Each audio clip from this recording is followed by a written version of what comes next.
Do you know what you should be looking for on the mortgage commitment as a buyer and a seller? Tune in to Tom's Take. I'll go over everything. You're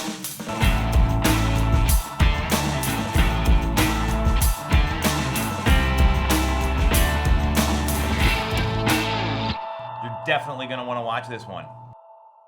We're back on Tom's Take. Right now, one of the biggest challenges in the real estate industry is that lenders are backed up. Titles are backed up. People want to move faster than they're able to with processing loans, getting documentation, all these sort of backups because of volume that resulted from a quarantine shutdown. So one of the things I want to share with everyone is the mortgage commitment. So the mortgage commitment, it comes from your lender if you're a buyer, or the buyer's lender if you're a seller. And it lists all the conditions that need to be met for final approval. And in Pennsylvania, there's a caveat here a lot of people aren't aware of, and it's super critical to know about this. So I'm going to read it to you verbatim from the contract.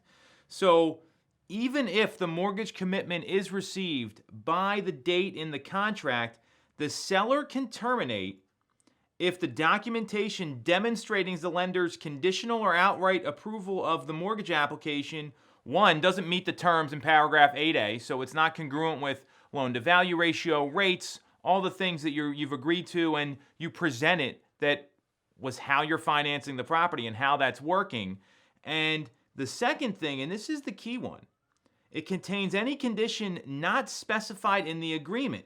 Specifically, buyer must settle on another property, an appraisal must be received by the lender, or the approval is not valid through the settlement date. If any of those three things happen, the seller can terminate the agreement. So if you're preparing an offer and you're a buyer, push the mortgage commitment date out long enough that you know you're going to have time to get the appraisal done, that you know you're going to have time to meet all the conditions that you need to meet. There's a lot of times there's things on there like verification of employment, updated bank statements. That stuff's all fine. The appraisal's the big one because appraisers are moving slow too. And if you're a seller, be aware of your rights. Know that if there's some screwy condition in there, like you need to sell another property or there's something else going on, you have the ability to terminate and move on. Also, the seller has the ability to terminate if the mortgage commitment is not received by that date.